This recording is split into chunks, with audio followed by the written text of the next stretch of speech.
যে অনেক প্রশ্ন রয়েছে সকলের মনে আজকে বাংলাদেশের পরিস্থিতি নিয়ে, ইসলামী আন্দোলনের ভূমিকা নিয়ে, দেশের স্বাধীনতা সার্বভৌমত্ব নিয়ে এবং মুক্তিযুদ্ধ ঘিরে। আমি মনে করি না একটি বক্তব্য সমস্ত প্রশ্নের জবাব দিয়ে দেবে, সমস্ত সমস্যার সমাধান করে দেবে, অথবা সমস্ত ষড়যন্ত্রের মুখোশ উন্মোচন করবে। আমি নিজে থেকেও দায়বদ্ধতা অনুভব করছি দেশবাসীর উদ্দেশ্যে কিছু কথা বলার জন্য। ছাত্রজীবন থেকে দেশ ও জাতির জন্য আমার কাজ করা শুরু। আমি ঢাকা বিশ্ববিদ্যালয়ে ফজলুল হক মুসলিম হলের জিএস ছিলাম। 1947-48 সেশনে আমি ডাকসুর জিএস ছিলাম।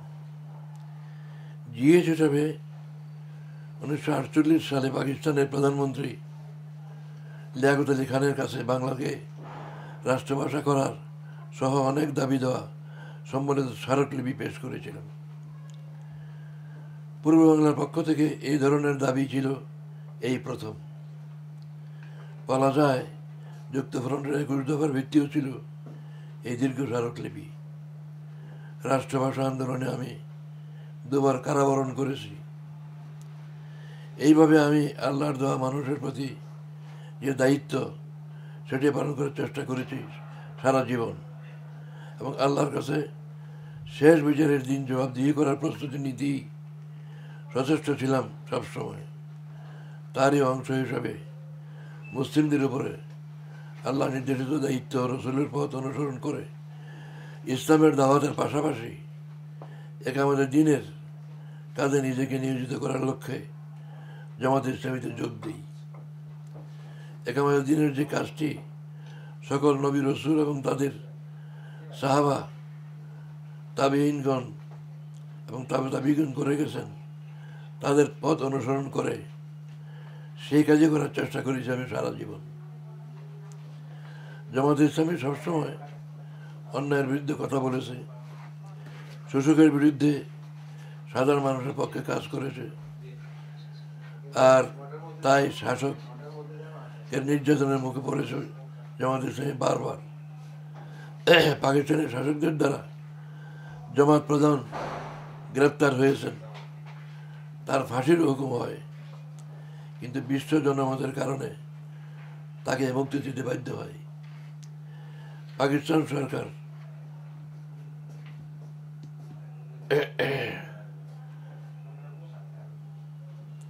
বিশ্বের জনমতের কারণে পাকিস্তান সরকার তাকে মুক্তি দিতে বাধ্য হয়।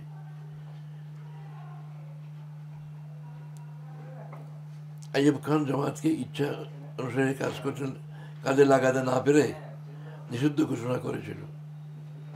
হাইকোর্ট, সুপ্রিম কোর্ট এই আদেশকে বেআইনি ঘোষণা করলে জামাত মুক্ত হয়। জামাত ইসলামী স্বাধীনতার আগেই শুধু পাকিস্তানের শাসকের দ্বারাই নির্যাতিত হয়নি, ক্ষমতালোভীদের হাতেও সমানভাবে নির্যাতিত হয়েছিল।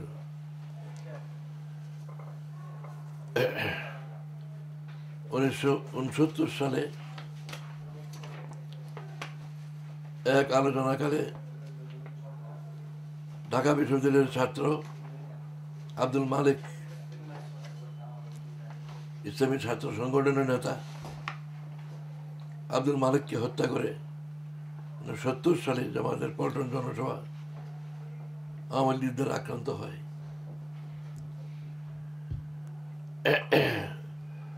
ছাত্র সংগঠনের নেতা ঢাকা বিশ্ববিদ্যালয়ের মেধাবী ছাত্র আব্দুল মালিককে তারা হত্যা করে। 70 সালে জামাতের পল্টন জনসভা আওয়ামী লীগদের আক্রান্ত হয়, রক্তাক্ত হয় পল্টন মাঠ। কিন্তু জামাত তখনও জামাতে ইসলামীর স্বাধীনতা বিরোধী হওয়ার ঘোষণা কোনো অভিযোগ ছিল না। রাজনৈতিক কারণেই শুধু জামাতকে বৈরতার স্বীকার করতে হয়। রাজনৈতিক কারণে শুধু জামাত বৈরতার শিকার হয়। আবার পাকিস্তানের শাসকদের হাতে যখন আওয়ামী লীগ মার খেল, আমরা কিন্তু তখন অন্যায়ের বিরুদ্ধে আওয়ামী লীগের পক্ষেই দাঁড়ালাম। 1969 সালে শেখ মুজিবকে আগরতলা ষড়যন্ত্র মামলা থেকে মুক্ত করার জন্য ডাকের সাথে আমরা লড়েছিলাম। ডাক মানে Democratic action committee. Awami League নির্বাচনে জেতার পর আমরা শেখ মুজিবের হাতে ক্ষমতা ছেড়ে দিয়ে সামরিক জনতাকে বিদায় দিতে চেয়েছিলাম, বিদায় নিতে দাবি করেছিলাম। এই ব্যাপারে আমরা বারবার বক্তব্য বিবৃতি দিয়েছি, কিন্তু ক্ষমতা তার হাতে হস্তান্তর করা হয়নি। কিন্তু আন্দোলনের নেতা শেখ মুজিব আন্দোলনের কোনো প্রোগ্রাম না দিয়ে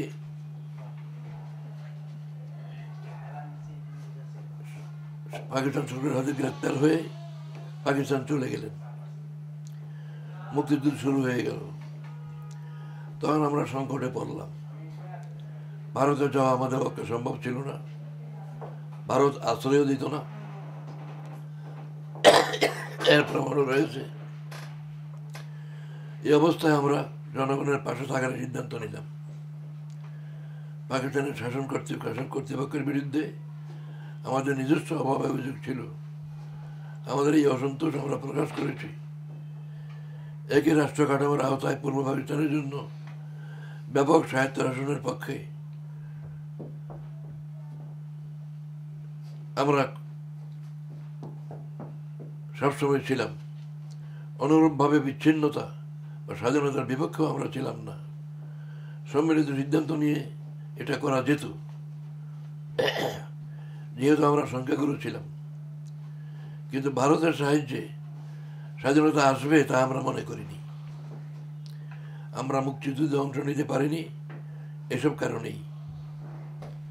আমরা অখণ্ড পাকিস্তানকে সমর্থন করেছি, কিন্তু কোনো অপকর্মেরকে আমরা সমর্থন বা সহযোগিতা করিনি। আমরা মানবতার বিরুদ্ধে কোনো অপরাধ করিনি, বরং সাধ্যমতো অন্যায়ের প্রতিবাদ করেছি। আমার বিরুদ্ধে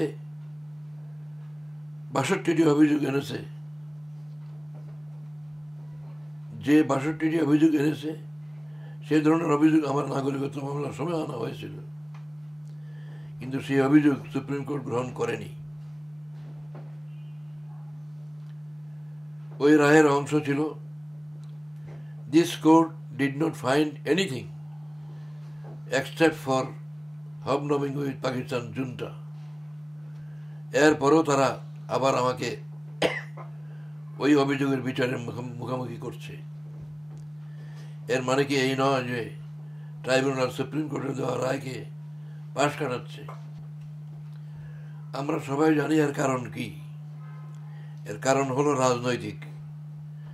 যুদ্ধাপরাধের বিচার, পাকিস্তানি দালালদের বিচার যদি আসল উদ্দেশ্য হতো, তাহলে তো তাদেরকেই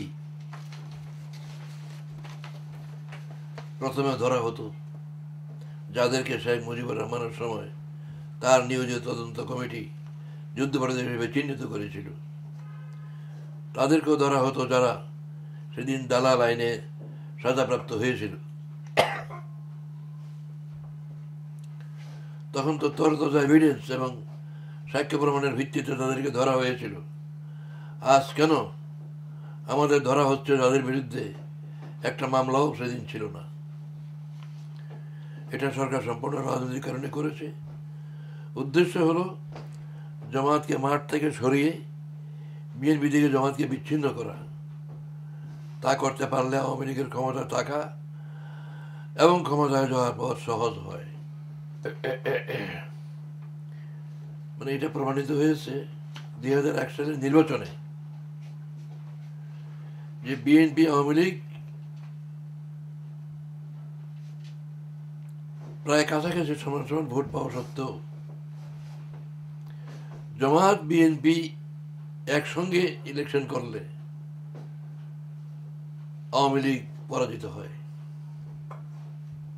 সম্প্রতি চট্টগ্রাম মেয়র নির্বাচন, নারায়ণগঞ্জ মেয়র নির্বাচন, কুমিল্লা মেয়র নির্বাচনে সকলতে এগুলি প্রমাণিত হয়েছে।